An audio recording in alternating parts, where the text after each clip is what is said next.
Welcome to Have a Life Teaching, the podcast designed for educators who are dedicated to enhancing their teaching practice and creating a positive impact on their students' lives. In each episode, we'll dive deep into the world of education, exploring a wide range of topics related to curriculum, instruction, and assessment in K-12 schools. Together, we'll learn from the brightest minds in the education field. So if you're a passionate educator who's ready to take your teaching practice to the next level, join us as we explore the exciting world of education. My name is John Shimbari, signing in and saying, let's have a life teaching. Hello, everyone. Welcome to another episode of the Have a Life Teaching podcast. Culture is the determinant of what makes a school successful. In my coaching work, I often have people asking me, well, what's the best type of school? Is it a traditional public school? Is it a non-traditional public school like a charter? Is it private schools? What is the most successful school? And my answer to that is really, it depends.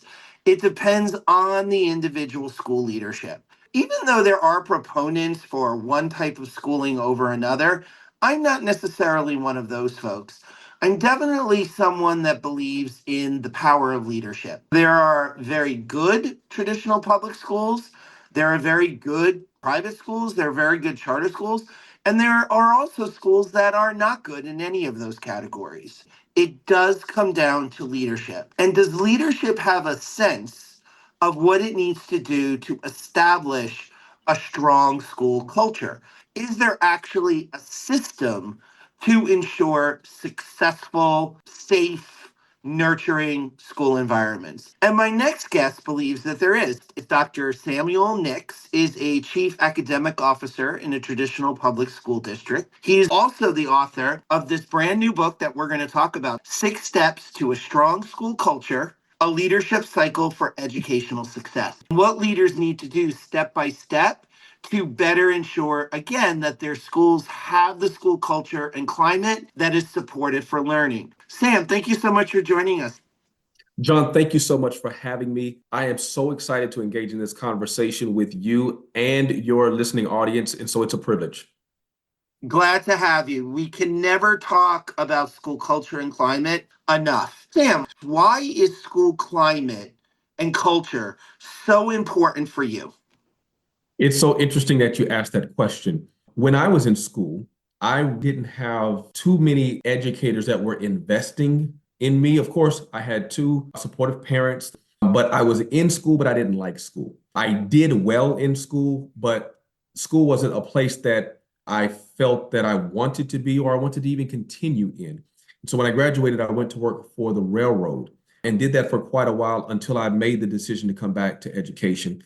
When we talk about school culture and why that's important to me, long story short, being a teacher, being an assistant principal, eventually becoming a principal, I became the principal of a middle school in the 8th largest school district in Texas. And the school that I became a principal of was the 2nd lowest performing school in that district. And when you're looking at a district of over 80 something schools, that's pretty low. I learned very quickly that the culture of the school was the thing that was keeping the school down, not the capacity of the children. It was the way we thought about what we believed, how we approached those type of things that permeated this continued low achievement. In less than 3 years, we took that school from the 2nd lowest performing to one of the top 10 highest performing schools in that district. Then after that, I was in the same district, the principal of a high school. That high school that I was the principal of was on CNN for the fights and the violence in that school. I don't care what you make it to CNN for. If you make it to CNN, it's big news. The fact that the violence, the gangs, the issues at that school made it to nationwide news, and then here I am now as the principal of this campus in this school. John, within 4 years, we were named as one of the top 30 schools in America for closing the achievement gap. So when I talk about culture, when I talk about what it takes to ensure student learning and to change a mindset, to change an environment, it's important to me because I know that it matters. It matters when it comes to how people enjoy coming to work. It matters when it comes to students wanting to come to school. It matters when it comes to changing a perception of a parent to send this child to your school, like you mentioned in the beginning, whether it's a charter or public, whatever the case may be. Culture and how a leader either develops or sustains or degrades that culture matters. That's why it is so important to me to help leaders, to support leaders, and to be alongside leaders as they think through not just how to have improvement methods, but how to develop a culture, a mindset, a behavior, a belief that is in alignment with students being successful. Sam, before we actually get into the methodology, what were some of the issues going on at both the middle school that you had and the high school? John, I like to say it like this. The number one inhibitor to improvement is tradition. What we've always done, even what we have done that has experienced success. We are constantly changing. The climate is constantly changing. The landscape is constantly changing. And if we don't think about how to change and shift with that, our methodologies, the way we think, the way we approach, as traditional as it may be, it keeps us in the past. We are educating students for the future, and we've got to really think about what that means. Your question was, what were some of the inhibitors? What were some of the challenges? Number one, mindset. That's number one.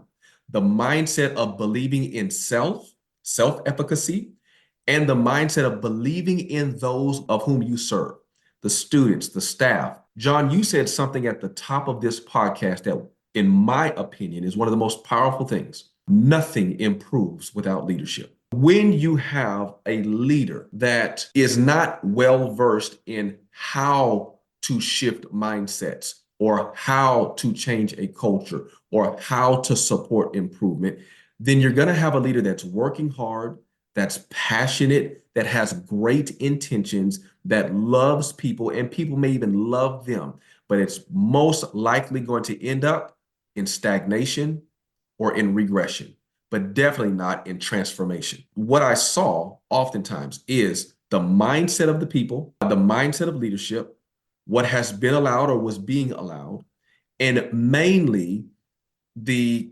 culture, not the climate, the culture that was established at the school was one of apathy, one of an avoidance of accountability tied to support, and mainly one of a focus of teaching instead of a focus on learning. When I say a focus on learning, not just a focus on teaching, what I mean by that is not that teaching is not important. We have to ensure that we have quality tier one instruction. We have to make sure that we are supporting quality pedagogy. We have to make sure that we are investing in our educators and that our teaching is what it needs to be. But the focus can't stop there. The focus has to be on the whole purpose of teaching is to ensure learning. And in too many situations and in too many schools and in too many classrooms, the focus doesn't go to learning. Ask any child, go to any school. I believe that the majority of what I'm saying will be true. What did you learn today? And you know what that child's going to tell you? Instead of telling you what they learned, they're going to tell you the activities that they were engaged in. I learned math because that's not what we focus on. Or when I'm talking to teachers or when I'm asking teachers after a class period, well, how many of your students learned at the level of the standard today? Focuses on the teaching, the focus on the things that they were focused on, not necessarily what the students were learning. And there's a big difference between our teaching, a focus on our teaching, and a focus on student learning. If at any point in time you get more focused on your activities and your teaching than on student experience and their learning, you're going to be frustrated because I'm going to be supporting, I'm going to be helping, I'm going to be pushing, I'm going to be side by side with you, helping you to focus on student experience and their learning more than your feelings and your teaching.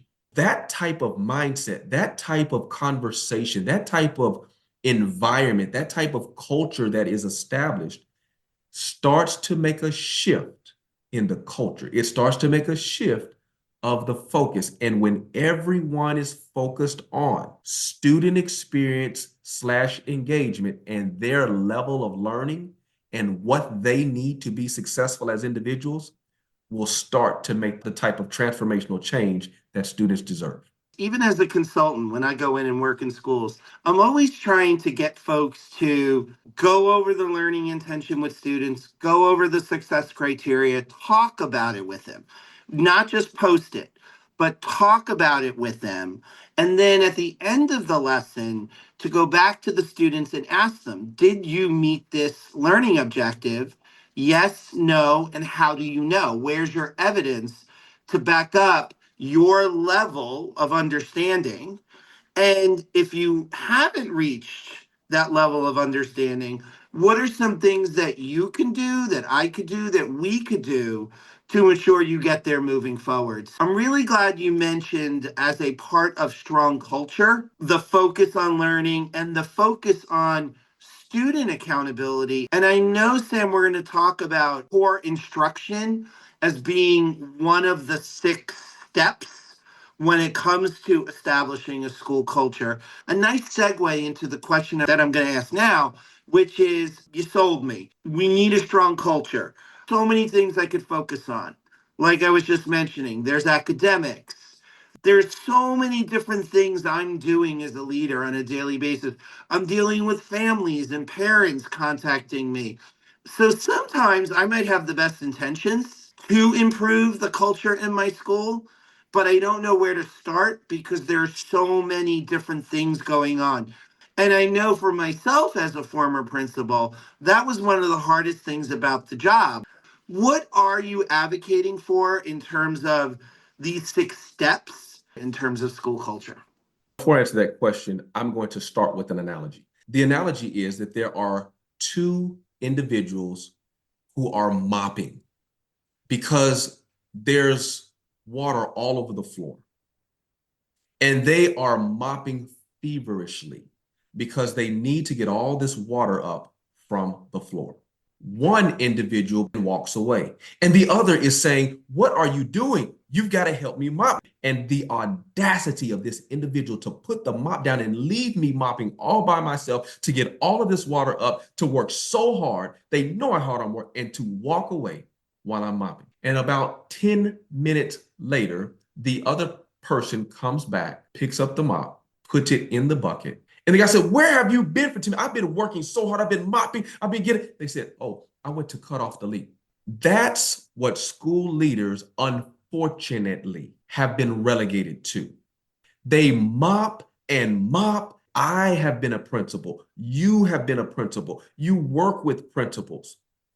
But principals are so busy. There's all kind of euphemisms for how we prioritize our work, things of that nature. But the reality is, the leader that does not develop the skill to identify root causes and develop a framework of thinking of how to address things in such a way that they're not pulled in every direction, that leader will always be relegated to circumstances and situations and other people's priorities and other people's issues and other people's time. And the likelihood of them being successful is diminished. You just take assistant principal. What most assistant principals will tell you takes up the majority of their time: student discipline. And let's just take the analogy I use. So they work all day trying to address student discipline, trying to work and coach students, trying to identify issues, trying to investigate different problems. And then the minute they get one referral, here come 3 more kids, and they're dealing with a fight, and they're dealing with this situation, during this referral. Day in, day out, it is so hard to get into classrooms. It's so hard to coach teachers. And how often have we stepped back and looked at how many of these students are actually causing or behavior problems on a consistent basis? Of those students, do we have teachers that the majority of these students are seemingly misbehaving more in because they're not engaged, or they're bored, or there's no discipline, accountability in the classroom. So at what point do we then see, well, 20% of our behavior problems are coming from really these four teachers? If we were to understand they might need support in this area, I may need to coach them. I may need to invest in them. I may need to make sure that we provide information for and really work to ensure that they have what they need. If I turn the spigot off, going back to my analogy, with these four teachers and give them the confidence and the skills and the resources and the coaching, what does that do to now all this discipline that I'm dealing with? Or if students are actually engaged in the learning to where they enjoy coming to that class and they want to be there because their experience with the learning is on a different level, or I'm teaching the teacher how to respond appropriately instead of how to react and then how to think. What now happens to all of this discipline that I've been dealing with? Now the question is, well, I don't know how to do that. Well, then we address that. But too many leaders are so reactive to the things that are happening instead of thinking through what are the trends, what's the analysis of the things that are happening, and then how do I address it in such a way with my leadership skills and my leadership capacity to help make a difference. John, you just said, when I go into campuses and I'm working in classrooms, I'm having to coach them to go over what the student is supposed to learn. I'm having to coach them at the end of the lesson to see what evidence they have. Did the student learn it? Do you know why you're having to do that? They're not focused on learning. What really resonated with me and what you were just saying is, again, that word reactive. I'll give you an example. I was coaching and I was working specifically with assistant principals. The assistant principal and I were about to go in and observe instruction in different classes. And a parent came and he was expected to drop everything. And he was expected to drop everything by the principal to deal with the mother. I'm not saying, Sam, that it's not important to talk to families, but this child had been in trouble for this same thing 4 or 5 times. This was the fourth or fifth time this AP was talking to this parent. And he dropped everything, including our walkthrough, to go talk with this parent. And when he came back, which was an hour later, an hour and a half later, I said, well, I understand you need to talk to these parents. Did this have to happen right now? Well, the mother was here. I understand that, but you've dropped everything 3 and 4 other times to meet with her. At a certain point, you got to say, I will get back to you, but I'm in the middle of walkthroughs right now. Because ultimately, you're spending all this time on this situation when you're not getting into classrooms where there are 30 other students. Maybe if we went into those classes and saw what was going on, we could, to your point, fix the problem at its root. John, what you just described is mindset. That principal doesn't mean any harm. That assistant principal doesn't mean any harm. They are trying to honor the time of the parent. They're trying to make sure that they listen. They're trying to make sure that they address it. The mindset, however, is that any parent, the culture, any parent that is upset or demands to meet with you, that we are going to not prioritize the 1,000 students that we have, building the support and understanding what's going on structurally in our campus. It's, we don't want you going to central office. We don't want you calling saying that we're not responsive.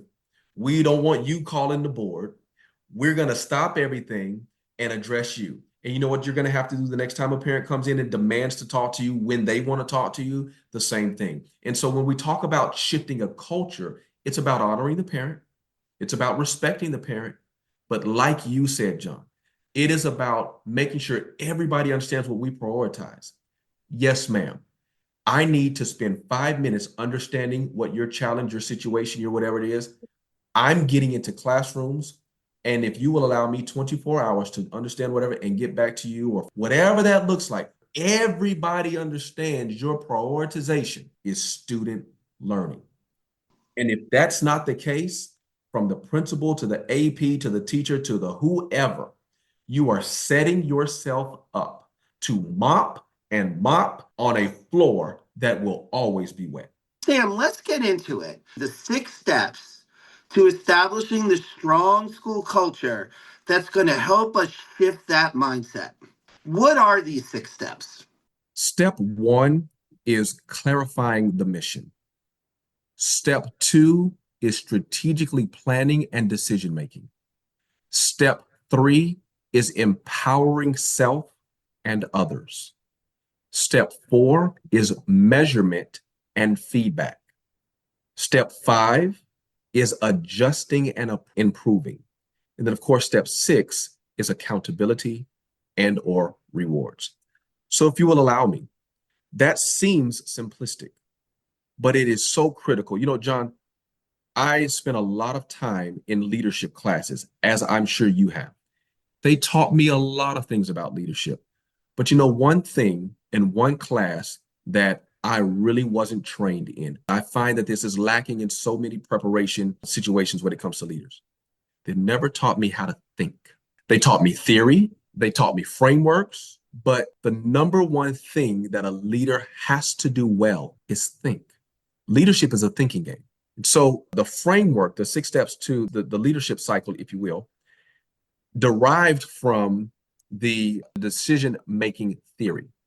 And it derived from something called the aeronautical decision-making theory. That's called ADM. ADM is something that pilots are trained on. And it is phenomenal when you look at the research. When you're in the air on a flight, you're somewhere that you weren't meant to be. When a pilot makes a mistake, what's the cost? Lives. There are things that pilots cannot control yet. What the airline industry learned, and the research is out there for everybody to read it, by taking the pilots through a systematic, intentional way of thinking about the flight, about their preparation for the flight, and even after the flight, they were able to reduce accidents by human error by 48%. By just taking them through a process of thought, they were able to reduce accidents by weather-related incidents by 78%. Leadership matters. And how a leader thinks, how a leader prepares, how a leader strategizes about their people, their work, the outcomes, it matters. So the leadership framework or the leadership cycle is a framework for leaders to teach them, to show them how to approach all of the things that you mentioned earlier that take our time, our attention, how to approach it in such a way that we minimize errors, gaps, challenges, obstacles, and maximize the opportunity for success. Again, getting back to avoiding crisis thinking or crisis management, we as human beings do not do our best thinking in the middle of a crisis. Just like a pilot can't make mistakes because lives are at stake, I would argue we as well can't make mistakes. Now, they don't have the immediate life and death consequences, but they add up to death by 1,000 cuts. Students don't learn. The gap gets bigger. The next year they don't learn. The gaps get bigger in a school where there is not a strong culture. And at a certain point, you run out of, excuse the metaphor, runway to meet that child's needs. So developing a systemic approach to planning out how you're going to manage, synthesize, strategize makes sense to me. To your point, you said death by 1,000 cuts, and you're correct. And it's not that we don't make mistakes because we learn through mistakes. The problem is we keep making the same mistakes. And what we focus on is we want people to really highlight, celebrate, and recognize our hard work. And unfortunately, John, hard work is good, but hard work doesn't always translate into improved cultures or environments for children. Just hard working doesn't do it. Strategic, intentional hard work does. So we have to start thinking strategically and intentional. So if you don't mind, I'd like to unpack just for a second the 6 steps. First step, clarify the mission. And what does that mean? The biggest mistake when it comes to communication is the assumption that it actually happened. And what most leaders do, because they're so busy, what happens is we get so focused on how busy we are that we stop to think about the quality of the things that we're doing that we do have time to do. Clarifying the mission. The hardest thing to do is something that you're not clear about. And with leaders, oftentimes, I'll ask them, how did you ensure that they understood? How did you ensure communication? Well, I emailed them. That's not effective communication. Well, I told them. Well, that's not effective. Well, I wrote them. Well, that's not effective communication. And so really helping leaders understand, what does effective communication look like, feel like, sound like, and how do you ensure that your intended message was the message that they took away?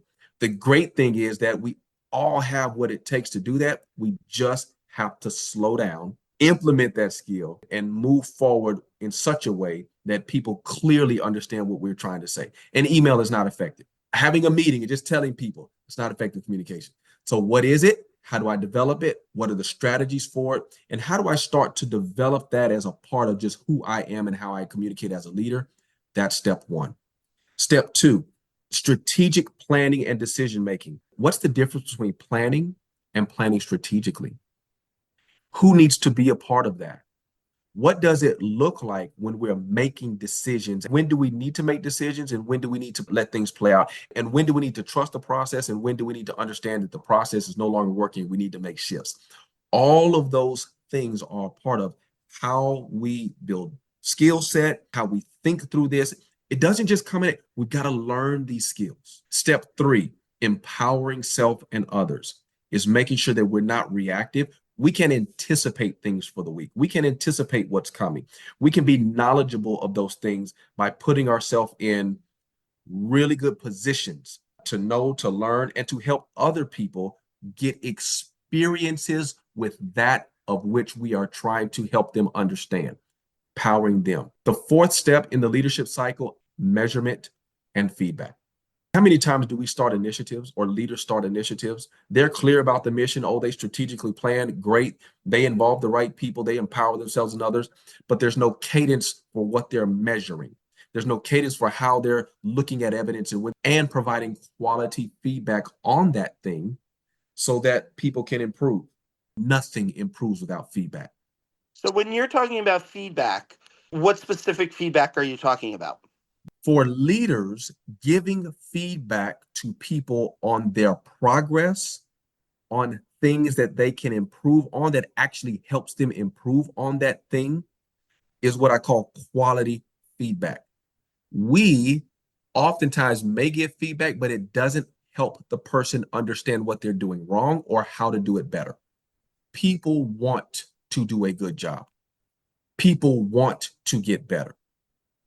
Feedback helps an individual understand what they did well and how they could do it better. When I was a sitting CAO, if I said you can engage your students a little bit more, I always try to put some more information. Go look at these resources. Go look at these people. Go look at these particular pages, this chapter, to learn some of the strategies that you could adopt. I will come in, I'll help you model if you want me to help you model it for you. That same type of feedback I gave as an administrator, I give as a consultant. You hit the nail on the head. It's really about helping people get better. Everything that you just said, as a consultant, you have a certain skill set. That's why people keep calling you to come help, because you're good at what you do. And what the book is designed to do is to help leaders develop the skill set in these 6 areas so that it's not a heavy lift. It's simple. Here are the strategies. Here are the things for you to consider. Here's what quality feedback actually looks like, sounds like, feels like. Here are some ways that you can start to incorporate that in your conversation. Here's how you're actually hurting your people, hurting your organization, and not developing growth-minded individuals when you neglect to give it, or when you give feedback that's not actually quality, that's making people feel good but not get better. So that is the fourth step that's so neglected in leadership. The fifth step is making adjustments and improvements based on that feedback, and how to think through that, how to strategize for that, and how to help build capacity in that in others, and when to make those adjustments. And then lastly, accountability and rewards. So often I find that leaders don't communicate well, which is the first step in the leadership cycle. They don't ensure that people understand. They're not clear, but they want to jump to the sixth step in the leadership cycle, which is holding people accountable. And they haven't gone through to self-reflect on, as a leader, how they have thought through or supported thinking in themselves or others to ensure that that thing, that person, that initiative is successful. So, John, those six steps of the leadership cycle are proven. It's a framework of thinking that, when done well, maximizes your potential for success. As you were talking, Sam, I'm wondering, I'm an administrator. I'm going to use the 6 steps. What are maybe 3 to 5 practices you would recommend administrators adopt so they can ensure that they are implementing the 6 steps with fidelity? Number one, they have to make a decision that they want to get better. Now, I know that may sound crazy, but when you read books like Atomic Habits, when you read books like The One Thing, the most important thing is you have to make a decision. I don't care what you're doing in life. I don't care whether you're on a diet and trying to lose weight. It doesn't matter. Whatever your goal is, you have to make a decision that you want to improve. Most of the time, we work hard at something that's not working so that we don't have to think about how to make it work better. The number one step in strategy is, do I actually want to get better? Learning, applying what I've learned, and going through the frustration of understanding that I may not know it all and I may not be perfect and I have areas to grow. And I'm going to make a decision to be intentional about improving. That's number one. Number two, it's understanding that your perspective and perception is not the only perspective and perception. The whole point of the leadership cycle is getting outside of yourself and really understanding the people that you serve, the people that you lead, the outcomes that you're trying to get to. You're getting outside of you and you're listening, you're understanding, and you are reflecting from another perspective about how your leadership is impacting them. So let's take communication. Well, what's the number one strategy? Easiest thing, you're listening. You're actually hearing what people are saying and hearing to see whether they understand or not, and not so much focused on your talking. You're giving feedback from the perspective that it can help them and actually give them something tangible that they can move with, instead of just saying, oh, I gave them feedback. Because when you do that, your focus is on you, your actions, your intelligence, your gift, instead of them, their understanding, their perspective, and what they can take from this to be better. Thinking of organizations, I don't know if I have this name right. 360-degree review loops where subordinates give feedback to the manager. And I'm also thinking about the times that I and other consultants that I know have done focus groups with folks around how they feel a school can get better. And the leader is asking the questions and facilitating the conversation, but not necessarily providing the answers. The answers, the thoughts are coming from the staff. Those thoughts are being collected and recorded. And then admin is looking at the responses across different focus groups that might have been held to see if there's a common thread when it comes to the school culture. What is your thought on those types of practices to solicit feedback from subordinates up? I do it, I coach people to do it, and I think it's good. I also think you need to create a safe environment for those subordinates. So it probably most likely needs to be anonymous until or unless you have a culture where people feel free and feel vulnerable to give you feedback so that there's no retribution. And I want you to notice something, and I see this often. Here's the problem. And I talk about this in the book. We try to fix adaptive challenges with technical solutions. And that's why we keep having problems. And that's how you do not change a culture. Culture is mindset. So if you notice, my answers to you had everything to do with how the person was thinking, how they thought about the decisions they were going to make, how they thought about other people's perspectives and honoring them, how they lessened their ego to maximize the other person's perspective, how they receive feedback from other people, to get a good barometer of, am I really as great as I think I am? And what areas do I need to focus on to improve? And the areas that I am great in, let me just keep doing those things, but honing them and sharpening them so I can get even better. In the book, after every chapter, templates help the leaders, not only themselves, but they can share with others to do exactly what you just said. For example, the leadership cycle analysis. It takes the leader and or their team through each section of the leadership cycle to see what's the culture of our organization when it comes to clarifying the mission.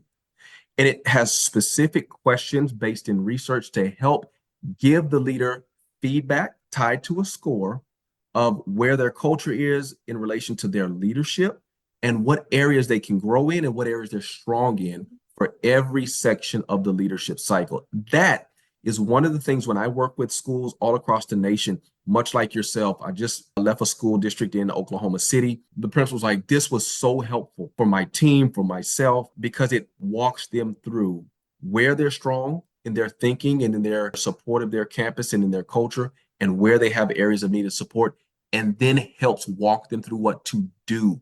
Book is a great resource to help leaders think, plan, transform their culture, but ultimately the book is designed because when great leaders actually operate in their greatness, teachers are better, schools are better, and ultimately students achieve better results, enjoy and have a much greater experience in schools. And that's the purpose of schools. Sam, what did we not talk about that you think it's important for our listeners to know?